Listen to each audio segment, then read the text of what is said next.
kita selalu bincang tentang penjagaan muka kan. So apa gunanya muka, kulit muka dah cantik tapi bibir pecah, merekah-rekah, kering pun tak best juga kan, betul tak? So anda pernah terfikir tak kenapa kulit muka anda okey tapi kulit bibir anda kering, merekah atau mungkin pecah-pecah?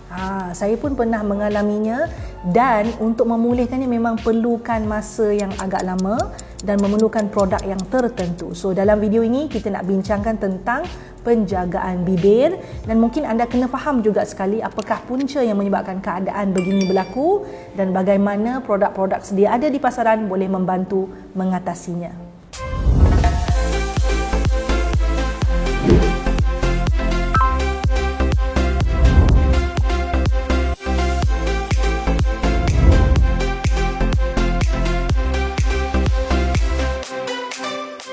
Hai glowy girls, hai glowy guys. Okey, bibir merekah ataupun kalau ada setengah orang ganas sikit dia panggil bibir pecah macam tu kan. Sebenarnya istilah yang biasa digunakan untuk menggambarkan keadaan bibir yang kering. So bibir pecah ni, kalau kena tumbuk tu pecah lah kot dia.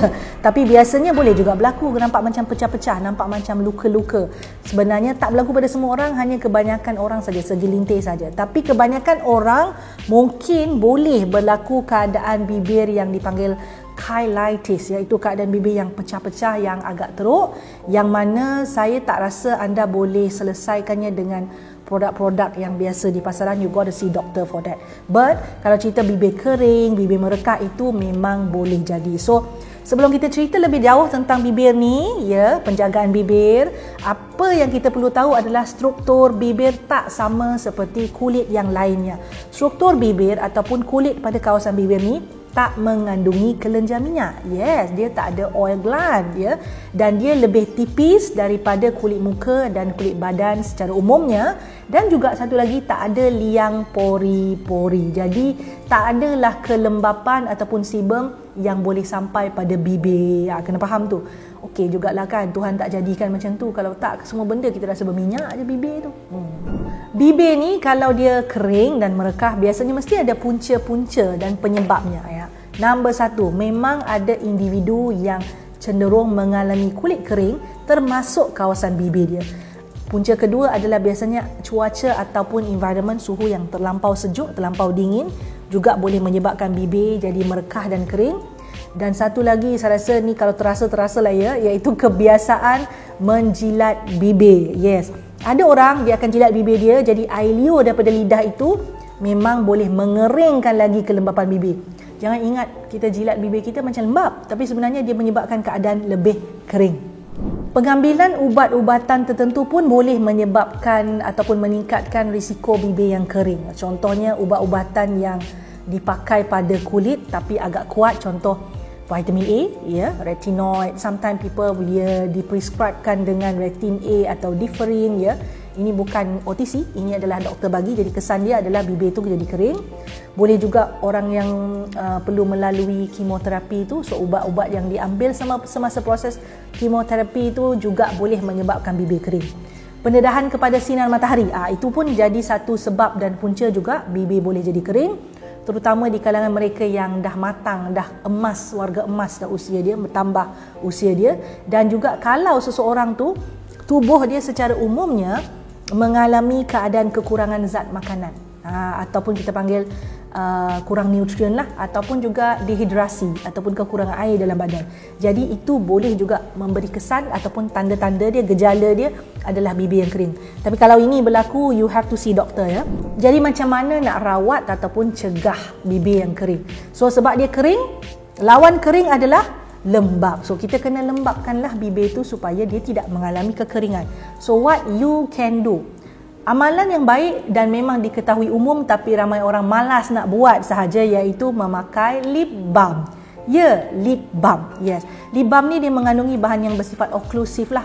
Bahan yang bersifat oklusif ni dia akan menahan dan mengelakkan air daripada hilang dengan lebih banyak daripada bibir kita.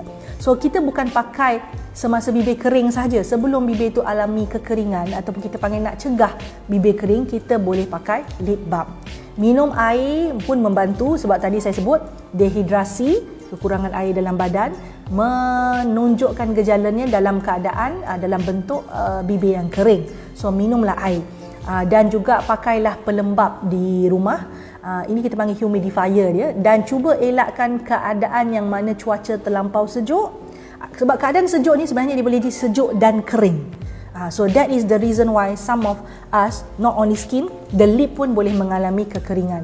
Dan kalau anda perlu keluar rumah, pakai lip balm yang mengandungi SPF ataupun perlindungan matahari pun bagus juga.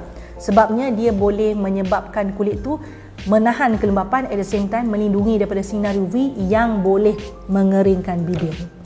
Ada kajian khusus yang menunjukkan keberkesanan lip balm dipakai pada bibir yang mengalami masalah kekeringan ataupun tahap kekeringan yang sederhana sehingga yang ringan-ringan dan sederhana. So, kajian ini disertai oleh wanita yang berumur 22 ke 40 tahun dan apa yang mereka buat adalah mereka pakai rawatan penjagaan bibir secara topikal 3 kali sehari. 3 kali sehari tu bukannya macam pakai sekali harap dia sehari-hari ya. So apa yang didapati adalah pada minggu kedua dan keempat penggunaan bibir penjagaan bibir topikal ni didapati bahawa bibir peserta ini jauh lebih baik dari sudut dia punya rekahan berkurang, kekeringan berkurang, garis-garis halus akibat kekeringan tu kurang, tekstur bibir jadi lebih baik, warna bibir jadi lebih baik dan juga secara keseluruhannya kita boleh katakan bahawa pelembap ataupun balm yang dipakai pada bibir itu yang mengandungi bahan-bahan seperti emollient, dia membantu untuk memastikan bibir itu punya kelembapan terjaga dan tidak mengalami kekeringan. So apakah tip yang saya nak kongsikan untuk menjaga bibir dengan cara baik? So jangan hanya melembapkan saja, it's actually consists of 2 steps. So you need to moisturize your lips and weekly you need to exfoliate your lips. Yes. So on daily basis anda boleh pakai lip balm ataupun bahasa Melayu dia dipanggil balsam pelembap ya. Yang mana anda boleh sapukan kepada bibir secara kekerapan yang mungkin 2 ke 3 kali sehari ya.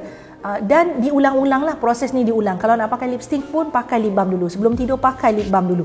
So tujuannya adalah untuk memastikan kekeringan boleh dicegah. Kita nak cegah dia daripada awal. Dan biasanya dalam lip balm ini ada bahan-bahan yang tertentu. Biasanya bersifat emollient dan juga oklusif selalunya. Antaranya petroleum jelly, beeswax, shea butter, ceramides. In term of emollient kita boleh nampak kadang-kadang lip balm ni dia letakkan coconut oil, jojoba oil, avocado oil, ada almond oil. Tujuan dia adalah lembapkan dan licinkan permukaan bibir itu supaya dia nampak licin lah, nampak macam mulus, lembut gitu. Tak ada merekah. Secara mingguan saya sebut tadi kena lakukan exfoliation. So kenapa kena buat exfoliation? Seperti mana kulit muka, kulit bibir juga akan ada sel-sel kulit mati, kulit kering yang mengelupas yang kita tidak mahu dia tinggal dekat atas permukaan bibir tersebut. Kita nak buang dia secara lembut supaya bibir jadi lembut, halus, so permukaan bibir tu jadi rata. So macam mana nak buat exfoliation? Hanya lakukan 1 kali ke 2 kali seminggu saja. Anda boleh beli exfoliation punya produk yang mana dikhaskan untuk bibir, lips exfoliator, memang ada dijual dekat drugstore. Ataupun cara paling mudah saya buat adalah dengan cara campurkan gula dan juga madu, campurkan dan boleh gosokkan ke atas bibir. Ya, gula dan madu. Jangan pergi makan ya.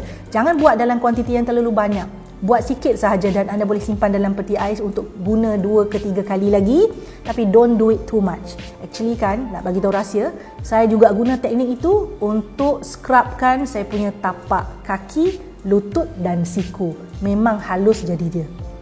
Beberapa contoh produk yang ada di pasaran yang boleh membantu anda ada rutin penjagaan bibir yang bagus ya. Contoh lip balm, kita ada jenama yang paling popular Vaseline, ada Sebamed, ada Intuit, ada lip balm yang ada tinted, ada warna sikit untuk kegunaan siang kalau siapa yang suka, ada yang tak ada ya. Ada juga lip scrub, saya pernah beli lip scrub jenama Nivea, it's really good, dia dalam bentuk lipstick stick tu, tapi bila kita sapu dia ada scrub dia, ada jenama Wet n Wild. Ada juga lip mask. Lip mask ni saya pakai. So lip mask yang saya suka adalah daripada Laneige Lip Sleeping Mask. Dia macam lip balm lah sebenarnya, tapi dia agak kepekat. Ya, lebih pekat sikit. So saya pakai sebelum tidur, memang esok bangun macam lembut je bibir tu. Ini kena jadi amalan ya.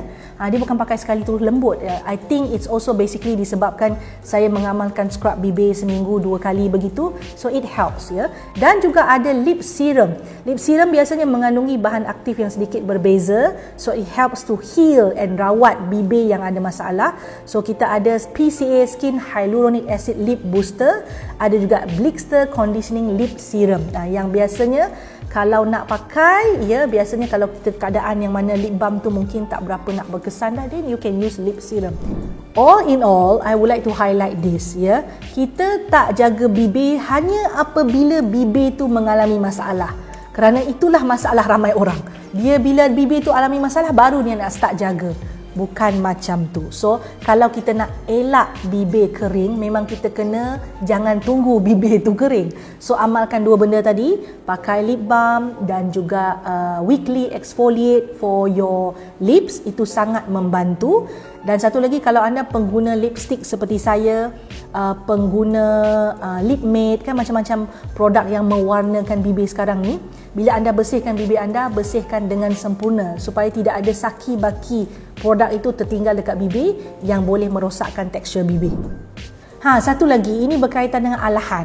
Ya, kalau anda mengalami alahan ataupun keadaan kulit bibir yang kering, pecah-pecah dan tidak bertambah baik pun dengan menggunakan lip balm sampai berlarutan 2 ke 3 minggu, pecah-pecah tu sampai berdarah, itu jangan guna produk drugstore. Saya sangat sarankan pergi buat temu janji dengan doktor. Doktor will need to check. Maybe kita takutlah ada infection apa-apa ke yang perlu dipulihkan dengan bahan ataupun ubat tertentu.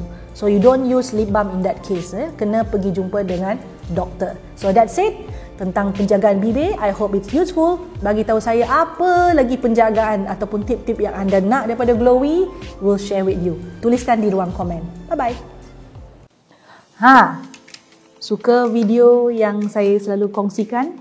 Apa kata? Jangan apa kata, buat sekarang ya. Subscribe channel saya, like, share dan pastikan tekan butang loceng tu. Yang ada loceng tu, yang cute-cute loceng kecil tu tekan supaya anda mendapat notifikasi setiap kali saya masukkan video baru. Jangan terlepas, jangan tertinggal.